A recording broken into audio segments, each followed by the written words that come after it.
Señoras y señores, buenas tardes. La Económica Amigos del País, como en años anteriores, les da la bienvenida a la celebración del Día del Libro, que además conmemoramos pues, el fallecimiento de dos insignes escritores, de los más grandes que han existido, como son Miguel de Cervantes, que hacía años ayer, y William Shakespeare, que lo hace hoy. Como en ediciones anteriores, hoy vamos a celebrar este día con una conferencia en la cual va a impartir un personaje, diría yo, que juega en la división de honor del mundo de las letras. Es don Jesús Sánchez Adalid. Don Jesús Sánchez Adalid, bienvenido, buenas tardes. Y además lo va a hacer hablando de un tema tan sugerente y subjetivo como es la vida de Santa Teresa de Jesús en los peligros de ser santa. Y para presentarlo tenemos al presidente de la Fundación Caja Badajoz, que con los cuales realizamos este ciclo de conferencias dentro de lo que se llama Foro de Fundación Caja Badajoz. Para ello le doy la palabra a Emilio Vázquez Guerrero, que realiza la presentación de conferenciantes. Muchas gracias y bienvenido. Buenas tardes. Buenas tardes. Bien. Bienvenidos todos a su casa porque esta casa, esta sede tiene vocación de pertenecer en propiedad a la ciudad de Badajoz. Saludamos al querido alcalde y como también perteneciente a esta sociedad le damos la bienvenida a su casa, lo mismo que a la concejala de Cultura y la de Activación Social también. Bienvenidos todos. A mí, bueno, en primer lugar yo quisiera que las primeras palabras fuese un recuerdo cariñoso y un deseo grande de restablecimiento para nuestro querido amigo y presidente, que se encuentra en una situación que yo estoy aquí cuando el que debiera de presidir este acto es el presidente de esta institución. Está dignísimamente representado por nuestro secretario, pero yo creo que ante la personalidad que tenemos hoy con nosotros, creo que le hubiese gustado estar aquí. Así que, querido Paco, nuestros deseos más fervientes y más grandes para que dentro de poco estés con nosotros. Hablar aquí, en esta casa que se podría considerar como, por lo menos yo lo considero, desde que vine aquí, Santa Santorum de la cultura de nuestra ciudad, donde don Francisco Pelaja, el sumo sacerdote y el acólito principal, su secretario. Desde chico me hubiese gustado hablar de uno de los personajes que han conformado mi vida.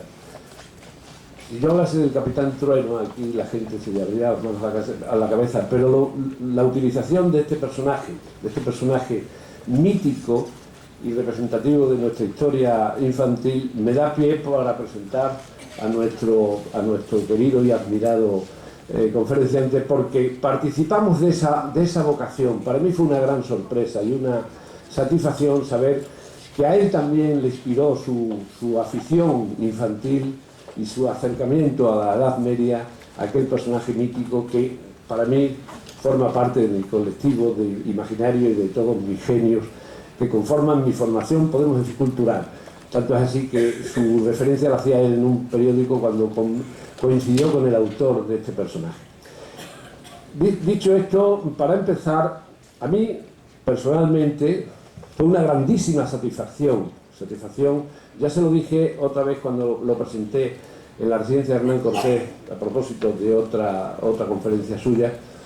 Me llamó muchísimo la atención, me fascinó y me admiró salir un día del metro, de la boca de metro de Sol, y entrar en las dependencias de librería del Corte Inglés y ver aquello totalmente decorado, atestado con montones y banderolas de libros de un personaje que resultaba ser un extremeño que era Jesús Sánchez Adalid, que presentaba uno de los muchísimos éxitos que ha tenido en su ya casi larga, o por lo menos madura, carrera de autor histórico.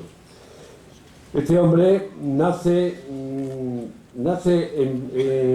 en Don Benito, aunque mucha gente quiere atribuírselo porque un día con un personaje importante de Villanueva siempre decía que era de Villanueva, ¿Por qué? Porque vivió mucho tiempo en Villanueva. Su familia pertenece a esa localidad y siempre han rivalizado, no solamente el instituto o el centro de salud, sino también los personajes se los reparten entre los dos. Es un hombre que llega al mundo de la vocación de forma tardía,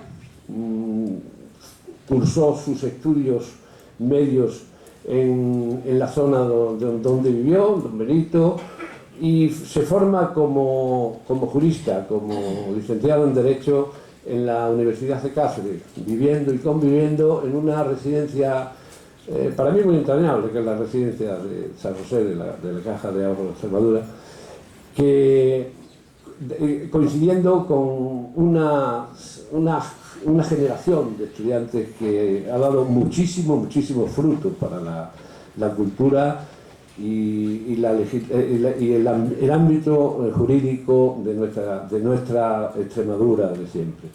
Allí se le conocía como el niño, y dirá, ¿cómo sabes tantas cosas de mí? Porque me lo han contado los amigos tuyos y de muy cercanos. Me decían el niño porque tenía cara niño y además, como buena persona inteligente, se juntaba con los mayores. Allí también, en los alrededores de la Madrida, también pues desarrolló su juventud con toda intensidad, y creo que en algún momento en esa zona se cayó del caballo. Se cayó del caballo y dijo, mi camino es otro. Se hizo sacerdote, se licenció en teología, se doctoró en teología. Yo creo que también es licenciado en filosofía, en sociología. Ha estudiado muchísimas carreras, creo que hasta 4. Es un hombre tremendamente culto, tremendamente interesante desde el punto de vista de la intelectualidad. Y su producción todos la conocemos, pero yo voy a referirme simplemente a sus grandes premios, los premios que quizá la gente no pueda conocerlos, pero capitaneados, y en primer lugar podría decir que en el año 2009 se le concedió la medalla de Extremadura, máxima condecoración para un extremeño.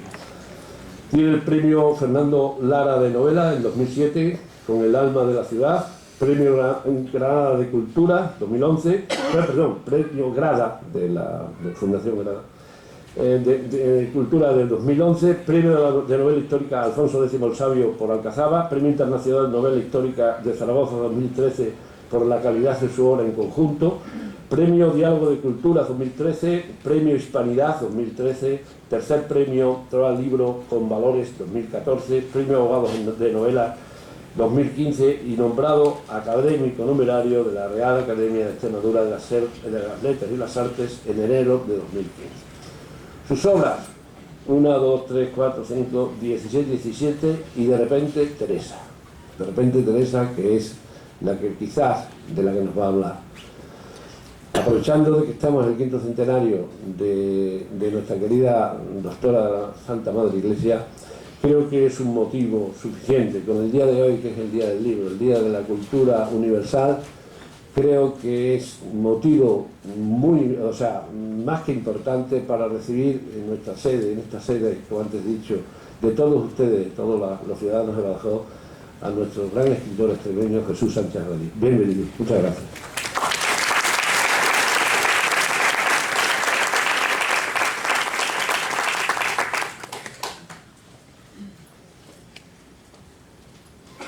Alcalde de Badajoz, amigo Fran, queridos. No sé dónde se Ya. Digo, alcalde de Badajoz, querido amigo Fran, queridos concejales, autoridades, presidencia de la Fundación Caja Badajoz, queridos amigos todos, no sé qué.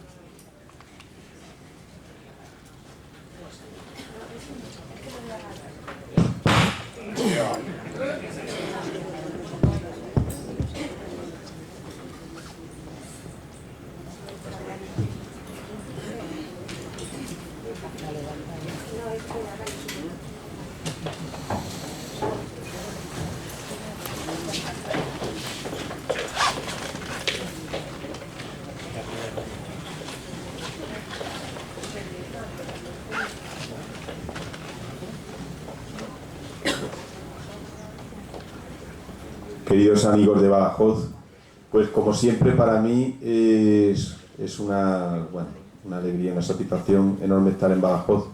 Me llamó la Fundación Caja Badajoz para que estuviera el Día del Libro. El Día del Libro no suelo ir a ningún sitio, entre otras cosas porque los escritores nos han impuesto como una especie de obligación de ir al Sant Jordi de Barcelona, y yo no tengo nada contra el Sant Jordi de Barcelona, todo lo contrario, me parece una ocasión excepcional para la distribución, la propagación, la venta del libro. Me parece que iba ya por 1,5 millones, hace un rato he oído yo en la radio, que me parece una barbaridad, pero para los autores andamos por allí, no quiero decir la expresión, como eso por rastrojo, dando vueltas por todo, y más nosotros los extremeños que estamos tan lejos de todo, o coges tu coche y te vas el día antes, o antes teníamos un avión, pero ya es que ni el avión llega a tiempo, con lo cual 3 días viajando para estar después todo el día como eso por rastrojo dando vueltas por allí, y la gente se pone allí enfrente y te empiezan a mirar con unas caras, en fin, que normalmente no voy a ningún sitio y así no me pueden reñir los editores. Este año se me planteaba un problema sobreañadido.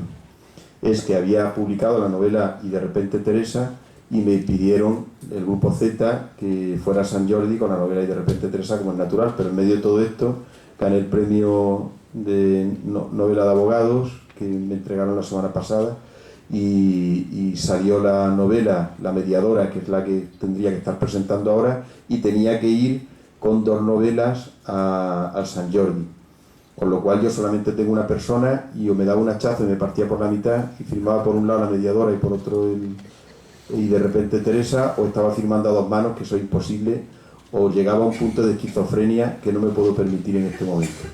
Así que esta opción ha sido maravillosa, celebrar el Día del Libro aquí en Badajoz, que no he estado nunca, sin perjuicio de que vaya a venir en la Feria del Libro, que ya me lo han preguntado, como todos los años, porque a mí me va muy bien en la Feria del Libro de Badajoz y estoy muy agradecido con esta feria maravillosamente organizada, donde hay tanta gente y donde tantas firmas se hacen. Por lo tanto, muy agradecido al Ayuntamiento de Badajoz que me dé la oportunidad de estar en la Feria del Libro. Y en su momento también, junto con el Consejo General de la Abogacía, presentaré aquí en Badajoz la novela La mediadora, porque ya está previsto y me parece que ya incluso está puesta la fecha, pero ahora no lo sé.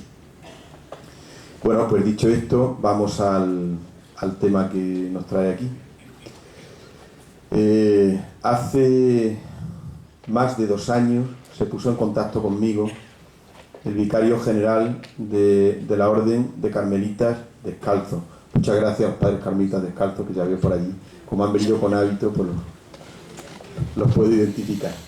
Ellos saben bien que se puso en contacto conmigo la Orden de Carmelitas Descalzos desde Roma, y me pidieron que escribiera una novela sobre Santa Teresa para que fuera publicada en el ámbito del 5º centenario del nacimiento de Teresa, que estamos celebrando este año 2015.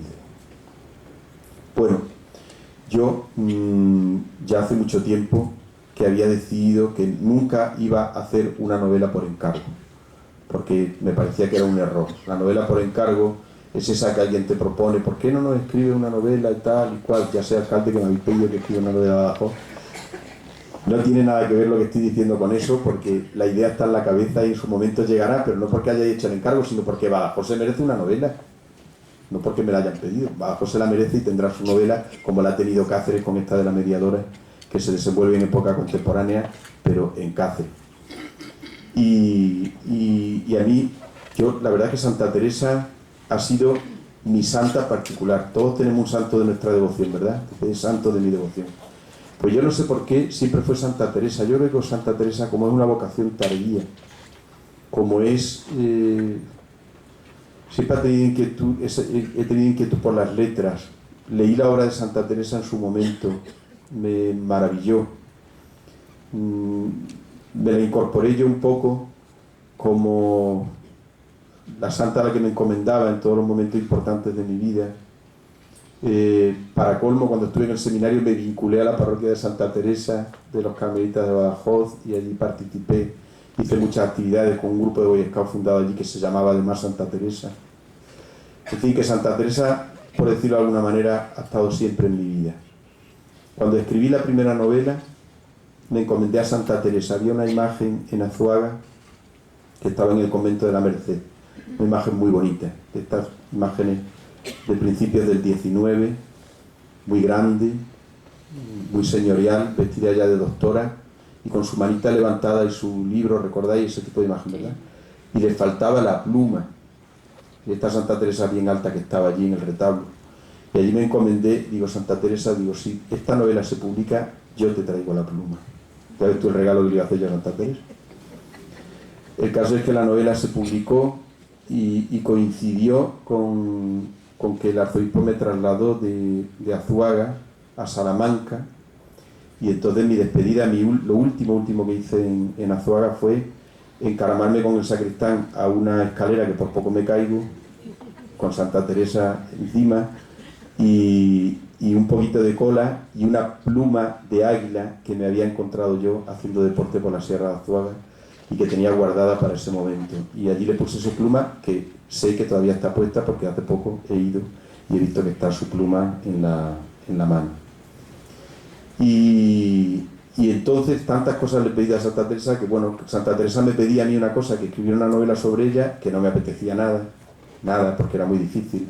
El personaje tiene miga y yo tenía otras cosas entre manos, pero digo, ¿cómo no voy a hacer esto? Tengo que hacerlo. Y obedecí y me puse a escribir la novela. La novela me dio mucho trabajo, pero para mí ha sido una aventura apasionante. Desde el principio tuve claro que no iba a escribir una historia novelada y que no iba a escribir una biografía novelada. Sabéis bien lo que es eso, ¿verdad? Coger la vida de la persona, ya, y aquí dijo esto y aquí dijo lo otro. Eso se puede hacer con las cartas. Hay una que escribió José María Javierre, que a mí me parece que es muy entretenida y que la recomiendo, está muy bien hecha. Y después biografía sobre Santa Teresa, pues bueno, cuento y no acabo. A cuál más interesante. Y libros sobre Santa Teresa, muchísimo. Me daba respeto el empezar a escribir y poner palabras en boca de Santa Teresa, y no sé, yo creo que era un demasiado atrevimiento para el novelista a un personaje que por otra parte había hablado todo de sí misma. Entonces, ¿qué necesidad había de remedar la propia obra de Santa Teresa? Santa Teresa nos ha dejado la primera autobiografía de la historia de la literatura. Ahí es nada, ¿eh? Es verdad que está el precedente de las confesiones de San Agustín, pero es que la de Santa Teresa es intrépida, es un atrevimiento el haber contado sus interioridades y empezar además con esa soltura con que ella cuenta quién eran sus padres, cómo se vivía en su casa, cómo fue su infancia, las aventurillas que hacía ella con su hermano, recordáis, con su hermano Rodrigo, en fin, todas esas historias tan curiosas, ¿no? Cuando ella va desgranando después sus primeras experiencias místicas, etc. Aparte de eso, prácticamente toda la escritura de Teresa es autobiográfica, porque las moradas, las fundaciones, las moradas, pues también sigue contando experiencias propias y mucha de la lírica, pero sobre todo el epistolario, que para mí es lo que más interés tiene de la obra de Teresa. Santa Teresa fue contando su vida paso por paso. Es una lástima que solo contamos con una parte de todas esas cartas. Hace poco me han contado que se ha descubierto una recientemente en una colección privada en Viena. Es decir, que Santa Teresa se pasó la vida escribiendo. ¿Qué necesidad había de escribir una historia impostada de Santa Teresa donde Santa Teresa fuera el personaje principal? Así que había que elegir entre todos los acontecimientos de la vida de Santa Teresa, que son muchos y muy sustanciosos, porque las cosas que le pasaron a Santa Teresa dan para muchas novelas, Hay episodios realmente fascinantes, interesantísimos. La Fundación de Toledo a mí me parece que es de un interés bárbaro. Sus relaciones con la princesa de Éboli dan para una novela. Sus relaciones con la casa de Alba, su realidad como perteneciente a una familia de judíos sefardíes conversos. El martes que viene me reúno en Ávila con la comunidad internacional de sefardíes en el simposio que le han puesto de nombre Herencia, Fijaos si serán importantes las comunidades sefardíes, que ese mismo día los recibe el rey en el Palacio Real, y vienen de Seattle, de Nueva York, de Argentina, de Estambul, de Israel, de Egipto. Los judíos españoles están repartidos por todo el mundo y pertenecen a la élite intelectual, tecnócrata del mundo. Son interesantísimos.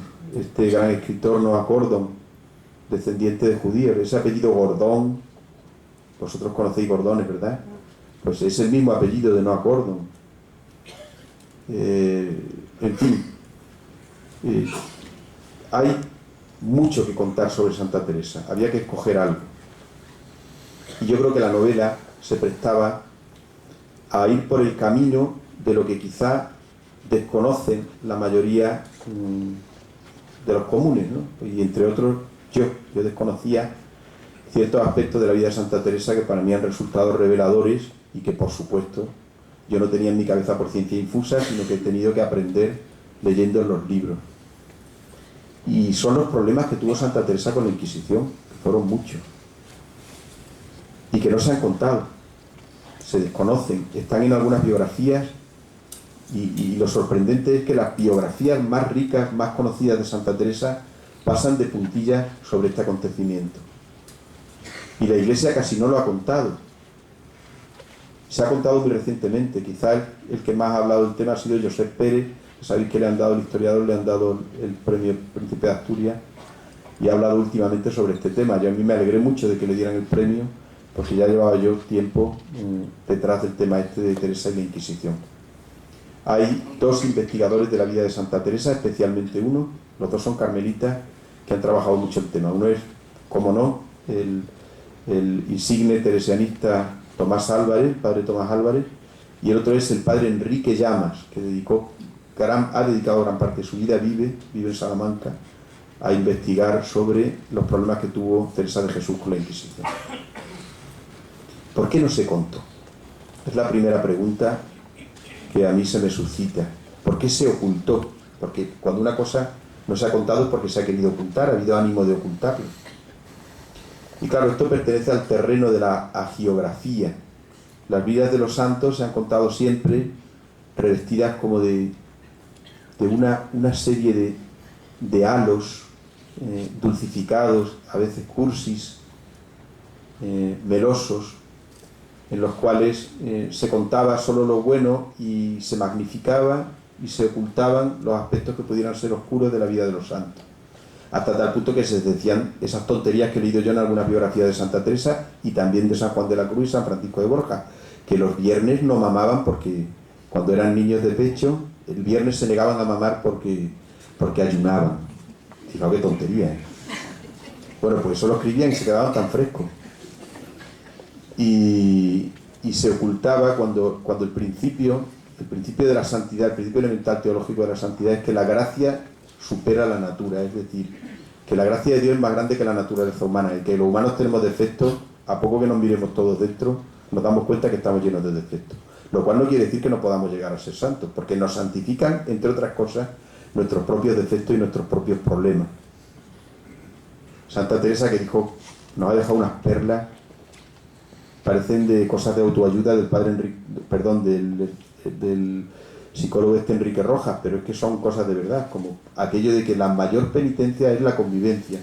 Y es verdad, es que no nos santifica nada como el tener que convivir con los demás. Pero cuando digo convivir, desde que eres pequeño tienes que convivir con tu hermano y te arreas palizas de miedo, hasta después el matrimonio y con tus propios padres y los abuelos entre sí. La vida del ser humano es una guerra viva que se va superando con el perdón, con la convivencia. Eso es lo que te explica Santa Teresa en sus libros.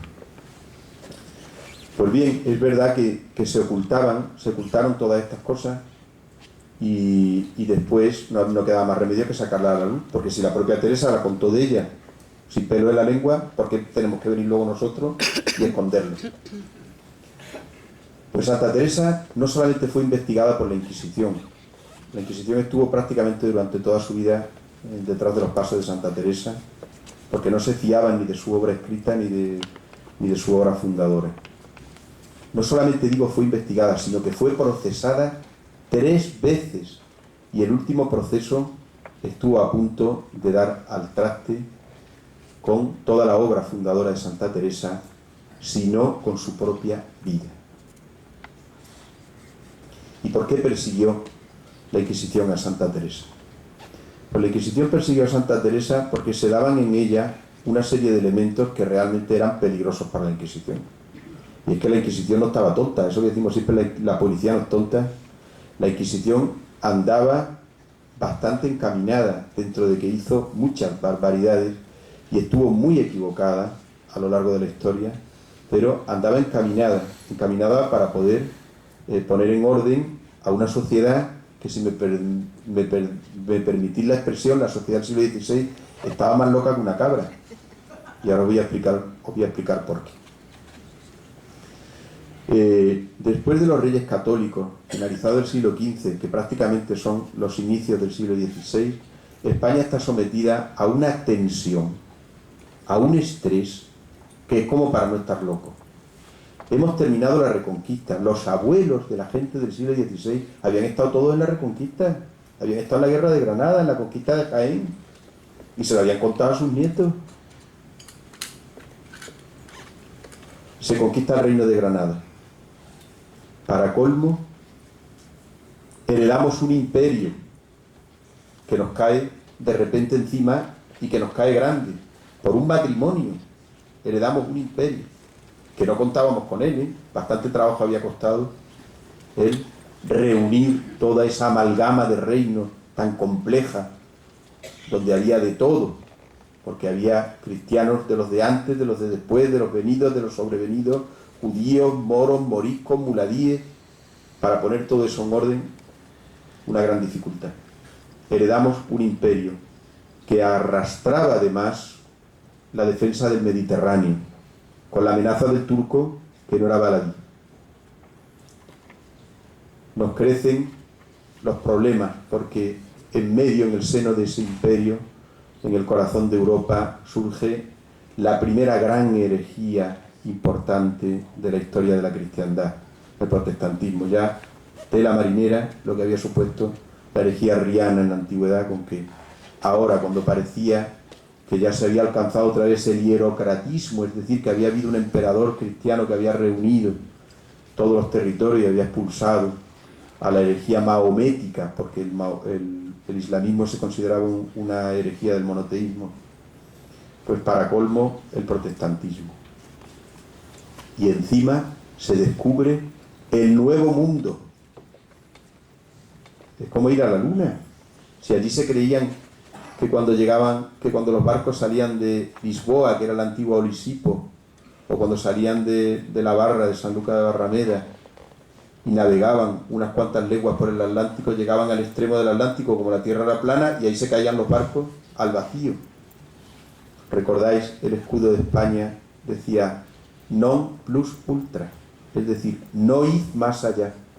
Nosotros éramos el extremo del mundo conocido, el extremo de Occidente, estas provincias nuestras. Y después, pues tuvimos que poner, después de descubrir que allí, más allá, había algo plus ultra, que son esas 2 columnitas de Hércules que tenemos en nuestro escudo. Pues esta sociedad está prácticamente al límite de la locura, porque es demasiada información para un pueblo que encima está fatigado después de muchos años de guerras muchas veces intestinas entre los propios grupos nobiliarios del territorio español. Esto propicia que en España se den una serie de movimientos que son consecuencias de una forma de ver el mundo muy netamente española. Los teólogos se habían dado cuenta, los intelectuales de la época estaban ya sobre aviso. Por ejemplo, Melchor Cano, la mente más privilegiada de aquel tiempo, había advertido ya a Felipe II, heredero de ese gran conjunto de dominios, ¿no?, de su padre. Le había advertido y le había dicho: no es posible que el protestantismo se incardine en los reinos de España, porque el emperador tenía mucho miedo. El emperador Carlos V había tenido mucho miedo. De hecho, en su propio testamento redactado aquí cerca, en Yuste, había puesto sobre aviso en el codicillo del testamento a su hijo Felipe II, haciéndole que le prometiera todavía en vida que el protestantismo no iba a incardinarse en España, por lo que había sufrido él en Europa a causa de esa herejía. Él pensaba que era un castigo de Dios por sus propios pecados, como si él le hubiera abierto la puerta al demonio. Saben que el emperador murió entre tremendos remordimientos. Aparte de dolores, tenía muchos remordimientos. Si no nos hubiera venido aquí al extremo del mundo a morirse ahí apartado en unas sierras que no conocía a nadie, dejando nada menos que el gran palacio de Bruselas a estos territorios. Esto era lo más perdido del imperio, un desierto. Estaba muy preocupado y le hizo jurar a su hijo Felipe II que los protestantes no iban a llegar a España. Mira por dónde hubo un sobresalto tremendo, porque en Sevilla surgió un núcleo de protestantes, recordáis, aquellos de los cuales algunos fueron quemados, unos frailes de ahí de Santiponce, y después la famosa María Enríquez de Valladolid, junto con los protestantes de Valladolid, gente encima de familias nobles, teóricamente bien formadas en la fe. Esto le había dolido mucho al emperador en su lecho de muerte. Pero digo que Melchor Cano le había advertido y le había dicho que el protestantismo no se iba a incardinar en España, por una razón elemental. En España faltaba la fibra propia del protestantismo, que era la burguesía. Necesitábamos ciudades con barrios burgueses, el poder del dinero, que es donde el calvinismo, el protestantismo, esa fue la fibra que utilizó Melanchthon y Lutero y Calvino para poder crear comunidades de protestantes. Nosotros estábamos todavía terminando la Reconquista, estábamos en otras cosas. Nosotros estábamos con una especie de delirio religioso, convencidos de que la mano de la providencia andaba detrás de todas nuestras obras, y que había sido la providencia la que había unido en matrimonio a los reyes católicos, que había sido la providencia la que nos había entregado a nosotros un imperio, porque éramos los únicos capaces de salvaguardar la fe de ese imperio. Aquello que decíamos siempre, más papistas que el Papa, ¿verdad? Eso es muy, muy español. O lo que se dijo después, la última reserva espiritual de Occidente.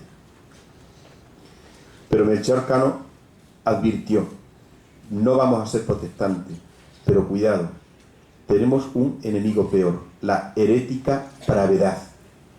La herética pravedad es una pseudo-herejía, una pseudo-mística, una pseudo-religión que se le llamó después el alumbradismo, los alumbrados, de los cuales los extremeños tenemos para contar mucho. El tribunal que se estableció, el tribunal especial que se estableció en Llerena, del cual queda todavía el palacio, donde se puso ahí un inquisidor con poderes especiales para perseguir a los alumbrados. Se descubrió el foco de alumbrados más importante aquí, en Extremadura. ¿Quiénes eran los alumbrados? Los alumbrados, como la propia palabra indica, por su derivación, son unos iluminados, unos místicos, que se creían santos. Algunos puede ser que no se creyeran tan santos, pero hacían creer a los demás que eran santos. Y lo malo es que la gente se lo creía. Y así llega Barcarrota, como he leído yo en uno de los procesos de la Inquisición de la época. Se presenta en Barcarrota un eremita errante que viene predicando por el sur de España. Y decía en las parroquias que Dios le había mandado con la misión de engendrar profetas. Pero claro, ¿dónde engendraba profetas? En las beatas. Y convencía a los párrocos y a las beatas. Y engendraba profetas. Bueno, el propio procedimiento dice que la cosa podía ser de guasa, porque parece mentira que la gente se lo creyera, pero es que el caso que engendró más de 250 profetas en Extremadura. Este personaje, al cual persiguió la Inquisición y condenó, y que vivió el resto de sus días, pues como es natural, en las cárceles desterrado y en las cárceles de la Inquisición, después de haber engendrado todos estos profetas. Pero no fue el único, había varones y había también hembras. Surgieron algunos, como la beata de Piedrahita.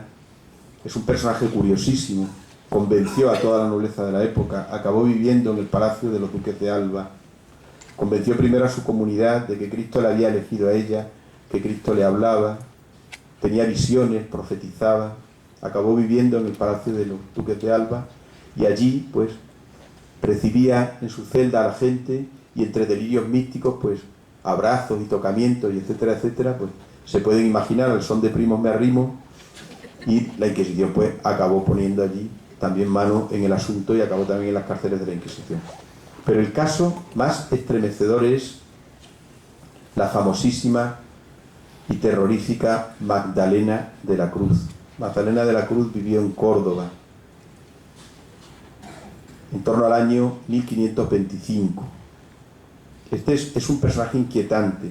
Esta mujer vivía en el convento de la Concepción de Córdoba, se conserva todavía el edificio, y cuando el obispo de Sevilla, Manrique de Lara, que después llegaría a ser gran inquisidor y arzobispo de Sevilla, llegó como obispo de Córdoba, recién llegado a Córdoba, tuvo que celebrar el Corpus Christi. Y cuando pasaba por una de las calles de Córdoba, delante del convento, las monjas tenían costumbre, como aquí en Badajoz, de arrojar pétalos de flores al paso del Santo Sacramento. Pues estando detenido el Santo Sacramento delante del convento, se tumbó una de las paredes y apareció una polvareda enorme, claro, una pared esta de adobe que ustedes conocen, ¿no?, de tierra, y en medio de la polvareda aparece arrodillada una monja de presencia angelical, con una mirada, y todo el mundo, la santa, claro, que se había desplazado. Entonces la gente explica que estaba enferma, no había podido ir a tirar las flores y que Dios había hecho un milagro, se había caído la pared para que ella pudiera ver el paso del Santísimo Sacramento. El caso es que el obispo Manrique se quedó sorprendido, ¿no?, por la figura de esta monja, la privilegió, llegó a ser abadesa, le enviaron las mantillas de Felipe II para que las bendijera, predijo la batalla de Pavía, la victoria española en Pavía, la prisión del rey de Francia, convenció al nuncio del Papa que fue a visitarla, convenció al superior de su orden, y al final todo Córdoba y toda España estaba convencida de que tenían una santa que podía encomendarle directamente a Dios. Era una elegida que le empezó a crecer la barriga y resulta que estaba embarazada. Todavía se conservan las coplas en algunos escritos de la Córdoba de aquel tiempo, ¿no? Y la Inquisición, por eso digo que la Inquisición no andaba perdida, entonces tuvo que poner mano en el asunto. Se descubrió que era una monja diabólica, que al final acabó confesando todos sus pecados, arañaba las paredes por la noche cuando iba a pasar el Santo Sacramento, luego daba una patada y pum, caían las paredes. En fin, era una montajista, que diríamos hoy. Era muy inteligente, porque generalmente estos personajes son muy inteligentes. Y decía que se alimentaba solo de la Eucaristía, pero las monjas ya se habían dado cuenta que se levantaba por la noche y se ponía púa a escondidas en la despensa. Las propias monjas estaban asustadas, pero la tenían miedo, porque ella las amenazaba con castigos eternos y con grandes enfermedades y con cosas terroríficas. La tenían miedo. Pues bien, la Inquisición condenó a Magdalena de la Cruz y la encerró en la cárcel.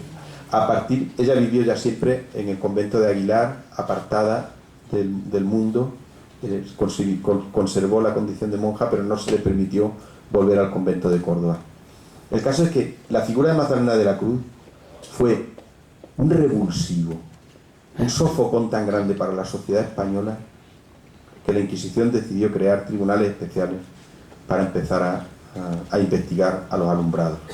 Es decir, todo aquel que se presentara como santo, todo aquel del cual se dijera que era santo, todo aquel al que la gente siguiera, al que le entregaran donativos, y no estuviera dentro, digamos, ¿no?, del orden y de la autoridad establecida, pues que se le investigara. Es normal que al surgir Teresa de Jesús, 25 años después, con una serie de características especiales, pues resultara bastante sospechosa para los inquisidores. Para colmo, Santa Teresa escribía en aquel tiempo en que las mujeres en general estaban sometidas a sus maridos, al orden de la casa. Sus tareas eran pues bordar, coser, cocinar, criar a los hijos. El hecho de que una mujer escribiera, y para colmo escribiera de cosas espirituales que estaban reservadas a los letrados, era un atrevimiento demasiado grande. Santa Teresa lo sabía, siempre supo que sus libros eran sospechosos, siempre. Y por eso los entregaba no a cualquiera, sino solamente a las personas con las cuales tenía gran confianza, y ella estaba convencida de que podían entender bien su escrito y le podía servir de provecho.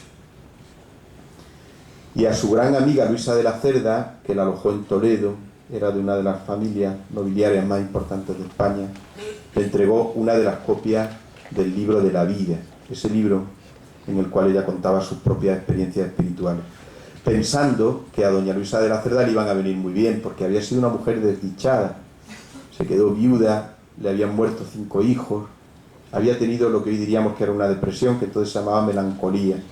Y es verdad que el libro le vino muy bien a Luisa de la Cerda, que debía ser una mujer desencantada, un tanto racionalista, que dudaba. Y al ver a Santa Teresa con ese ánimo, con esa presencia de ánimo, pues quedó muy convencida de ella. Y Luisa de la Cerda, que era muy buena persona, quería convencer a los demás de que la obra de Santa Teresa era buena, porque ella estaba convencida de ello. Y tenía una pariente, también de la alta nobleza, de la altísima nobleza, muy cercana al rey Felipe II, que era la princesa de Éboli, doña Ana de Mendoza. Esta princesa de Éboli era una mujer curiosa, muy interesante, muy culta, y ella también quiso leer el libro de la vida, y convenció a su prima, Luisa de la Cerda, para que convenciera a Santa Teresa de que le entregara el libro de la vida, y Santa Teresa se lo entregó. Pero Ana de Mendoza hizo una lectura diferente del libro de la vida. Desde el primer momento dijo: esto es un libro de alumbrados, se parece a ese que está en el índice de libros prohibidos que había escrito San Juan de Ávila, que estuvo 3 años en las cárceles de la Inquisición también, porque en aquella época estuvo Fray Luis de León en las cárceles de la Inquisición, el arzobispo primado de España, don Bartolomé de Carranza y Mira, y San Juan de Ávila estuvieron en las cárceles de la Inquisición. Había escrito un libro que se llamaba Audicilia, que era un libro también místico, y había sido considerado un libro de alumbrados. Pues Ana de Mendoza pensó que el libro podía ser de alumbrados y se lo guardó. Se reía de él, leía párrafos a sus criadas y a sus amigas, y sin embargo, en un determinado momento quiso tener en su dominio un convento de la Reforma de Santa Teresa.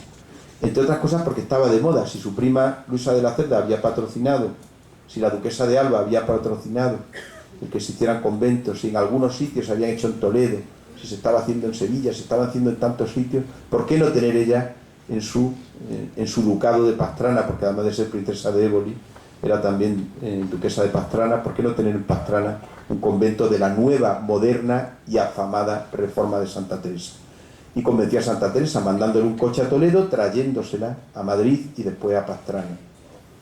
Santa Teresa fundó, pero no muy convencida, nunca estuvo convencida del personaje, pero no quería defraudarla, no quería envenenar más a la princesa de Éboli, que se podía convertir en un enemigo muy peligroso, y sobre todo enemistarla con el propio rey. Y Santa Teresa sabía que la monarquía era muy importante, y sobre todo porque Santa Teresa es posible que siempre tuviera miedo, siempre, porque siempre estuvo detrás de ella la sombra de Magdalena de la Cruz. Dicen, de hecho, los contemporáneos, que cuando se le nombraba a Magdalena de la Cruz, Santa Teresa temblaba. Santa Teresa era providencialista, ella pensaba siempre que todas esas cosas habían sucedido por algo, ¿no?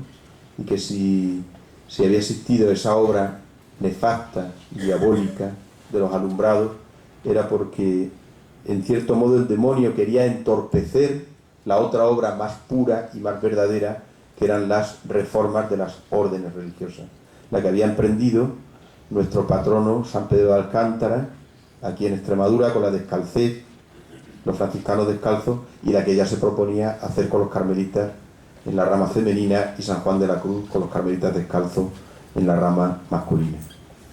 Pero bueno, es verdad que llamémosle el demonio o llamémosle el mal, hace siempre de la suya, y aquí hizo también de la suya. Santa Teresa le fundó el convento a doña Ana de Mendoza.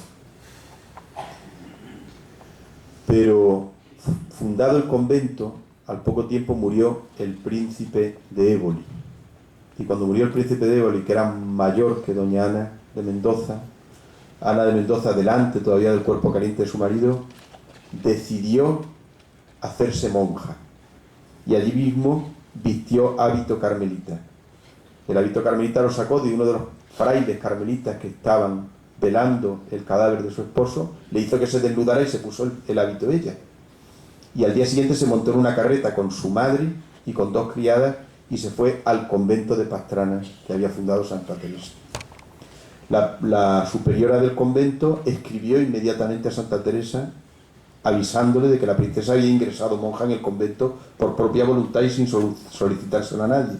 Y Teresa escribió la carta que todavía conservamos: la princesa monja, doy por perdido el convento. Y así fue. Doña Ana de Mendoza empezó a imponer sus caprichos, su propia voluntad, exasperó a las monjas, pidieron auxilio, Santa Teresa vino de noche, levantó el convento y se lo dejó vacío. Cuando se levantó por la mañana, la princesa, su madre y las criadas, allí estaban de monjas solamente ella. La princesa, como es natural, montó en cólera y ¿qué hizo? Vengarse. Y la venganza la tenía en la mano. Entregó el libro de la Inquisición a don Rodrigo de Castro y Osorio, que era el inquisidor que estaba investigando a Santa Teresa en aquel tiempo. ¿Verdad que todo esto da para una novela? Pues todas estas historias tan interesantes, tan llenas de peligros me encontré yo y decidí que realmente lo que había que contar era todo esto, pero no desde el punto de vista de Santa Teresa, sino desde el propio punto de vista de los inquisidores. Los personajes de la época son realmente asombrosos, ¿no? El siglo XVI te hace llegar a la conclusión de que los españoles somos una suerte de individuos absolutamente especiales, ¿no? Dotados de una genialidad y de una chispa, pero al mismo tiempo de un peligro. Esperemos a ver en qué termina el próximo juego de partido y las elecciones y todas estas cosas, porque es que esto que le ha pasado a la Rosa esta día del progreso y democracia se parece mucho a toda esta intriga del siglo XVI. Y todo, como digo, todo esto es materia más que suficiente para ponerlo en el fondo de un libro. Yo he sacado una serie de conclusiones que son muy interesantes. En primer lugar, los personajes reformadores de la contrarreforma española que se da después del Concilio de Trento son netamente españoles. En ello incluyo, como no, a Ignacio de Loyola, fundador de la Compañía de Jesús, a San Francisco de Borja, San Francisco de Javier, San Juan de Ribera, San Juan de Ávila, Teresa de Jesús, San Juan de la Cruz, y muchos más, ¿no? Son un producto genuinamente español que dice mucho de lo que somos y de los cuales hemos vivido mucho tiempo. Ellos han conformado una espiritualidad española que nosotros hemos exportado al mundo entero y que sin embargo ahora difícilmente podemos entender. Me sorprendí al enterarme que el Papa Juan Pablo II había estudiado y hablaba también el castellano porque lo aprendió para leer directamente la mística española, es decir, la obra de Teresa de Jesús y de Fray Luis y de Fray Juan de la Cruz, perdón. Con esa finalidad aprendió el castellano. Tenía intención de hacer su tesis doctoral en la mística española. Eddie Stein, Santa Teresa de Jesús Benedicta, patrona de Europa, que murió en el campo de concentración de Auschwitz, era también descendiente de judíos, fenomenóloga y discípula de Husserl, fundador de la fenomenología. dejó la universidad, ingresó carmelita descalza, fue hecha presa por los nazis y murió en el campo de concentración de Auschwitz, fue canonizada por Juan Pablo II y llegó a ser nada menos que patrona de Europa. Ella descubrió la fe católica y se convirtió y llegó a hacerse monja leyendo la obra de Santa Teresa de Jesús. Santa Teresa de Jesús nos ha dejado el primer psicoanálisis, que es el libro de las moradas. Hay pasajes